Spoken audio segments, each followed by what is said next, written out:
福生无量天尊，道有慈悲。我们今天要讲的是《道德经》的第8章，还劳请诸位道友多多点赞和分享，一念随喜，功德无量。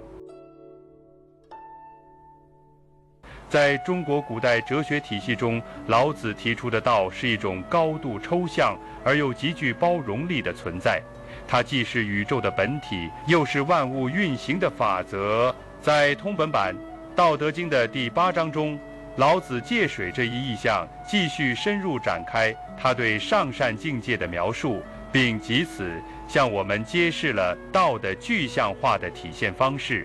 此章虽然只有短短几行，却被后世视为儒释道3家皆可共颂共悟的核心段落，其影响甚至超出了哲学范畴，扩展到政治、教育、心理、管理乃至生态伦理的诸多领域。全章起首一句“上善若水”，这句非常著名，也是整个章节的灵魂所在。我们先拆解其中的关键词“上善”，在此并非单纯意义上的最好，而是最为接近道之善，是一种合乎天道而又不为人伦的善。若水之若，非如同之意，而是接近或者近似，表明水之性质足以让人体会上善的内涵。换言之，老子此处不是搞比喻游戏，而是在揭示一种切近大道之善的路径。那么为什么是水？为何不是火，不是金，不是木？老子为何将水提升为最接近道的自然物象？这一选择背后，正是他深刻的自然观察力与哲学洞察力的体现。接下来的句子点明了水的诸多特性：水善利万物而不争，处众人之所恶，故几于道。这里的善不是抽象的好，而是一种能力，一种善于适应与成全的智慧。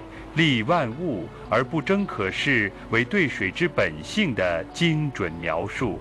水滋养万物，润泽一切，却从不居功自傲，也不与任何事物争夺位置或资源，它总是流向低处，避开争端，顺势而行。这种特质正符合道家所推崇的无为与无争精神。我们从物理层面上看，水的确是最具柔韧性与包容力的存在，它可以随容器而变形，可渗可流，遇柔则入，遇坚亦可穿，如滴水穿石之理便是佐证。而水又是无色、无味、无形的，这些特质正好与老子在第1章所提无名天地之始，有名万物之母的玄远之道形成暗合。水不是道本身，却能最为贴近地演示道的运行轨迹和存在逻辑。在哲学意义上，这种利而不争、处卑不贤的姿态，是对人之为人的一种高标示范。也就是说，真正上善的人，不是锋芒毕露者，也不是争强斗胜者，而是如水一般，在无声中滋润众生，在卑下处自得其位。此种境界看似低调，实则内蕴无尽力量。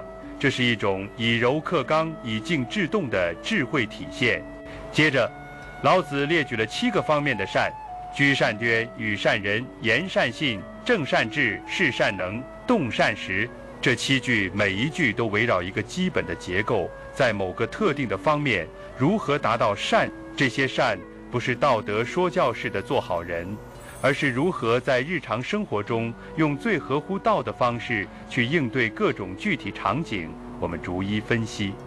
居善地，即居住选择要顺应地势地利，也引申为人在社会中要处于合适的位置，不妄自高攀，也不屈尊委屈自己。就像水总是流向低处，因地制宜，不逆势而动，最终自成江河湖海。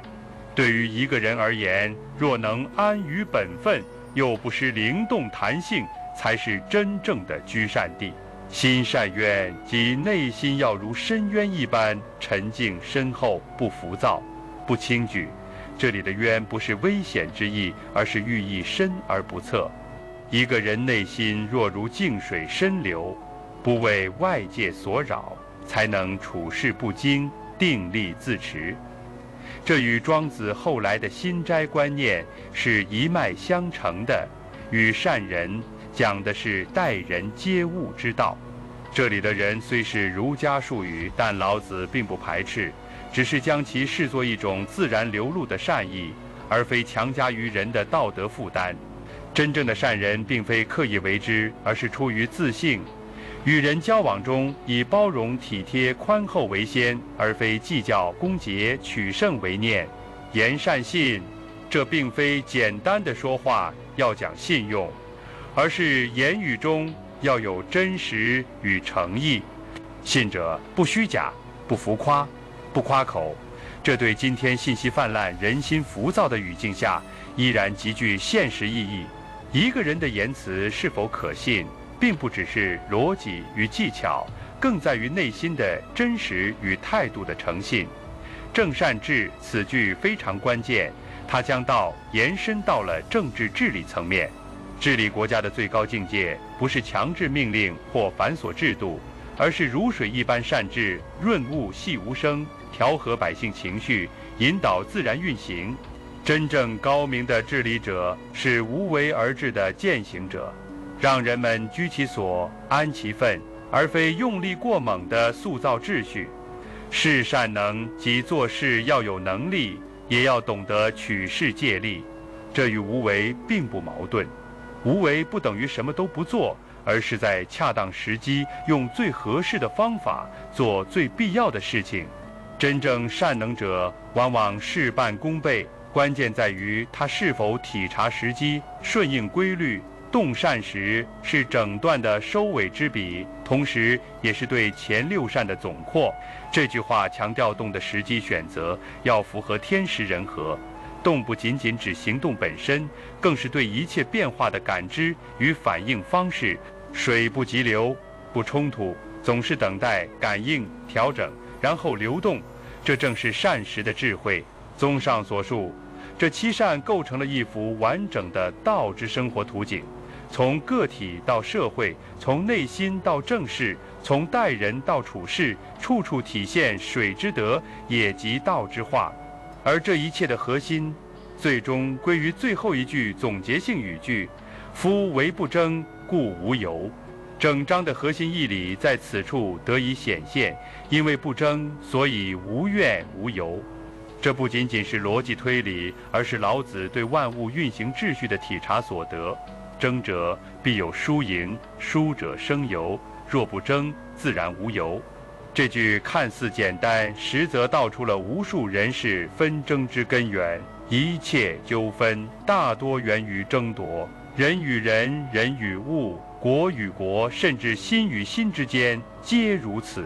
老子的无争并不消极，也非懦弱，而是一种从更高层次看待生命运行的智慧与慈悲。若以争心处事，不仅扰乱他人，更扰乱自己；若以无争之心而行，则心安物静，道自成焉。回望整章，我们可以说这一章是老子将道从宇宙之理抽绎回人间生活的重要一步。他以水为喻，从微观生活出发，层层展开，既不高蹈空谈，也不流于日用经验，而是用最简洁、最清明的语言，勾画出一种极高而务实的处世境界。正因如此，后世称这一章为道德实践章也不足为奇。此外，我们还应特别注意一点，这一章虽言水，却未言德。但事实上，水之德正是道之德在现实生活中的显影。这也恰好为我们思考德本身的定义打开了一道窗口。在老子看来，德并不是一种外加的规范，而是万物顺应道之后自然呈现的形态。水之不争，水之润物，水之随方就源，正是德的最高境界。那么当我们理解了上善若水的境界之后，又该如何面对水满则溢这一道理？这一问题恰恰在下一章中，老子将通过持而盈之，不如其已的思路，引出对盈满、张扬、金伐的深度批判。水虽善利万物，但若过满亦难持久；人虽处无争之境，但若今其德，显其能，同样难免衰败。因此，下一章将把我们引入另一个更具挑战性的主题：如何面对自己的有，又如何在有中守住，无知本心，这才是真正的道。欢迎在评论区分享你的感悟。道德经的智慧应该被更多人看见。关注频道，我们下期再见。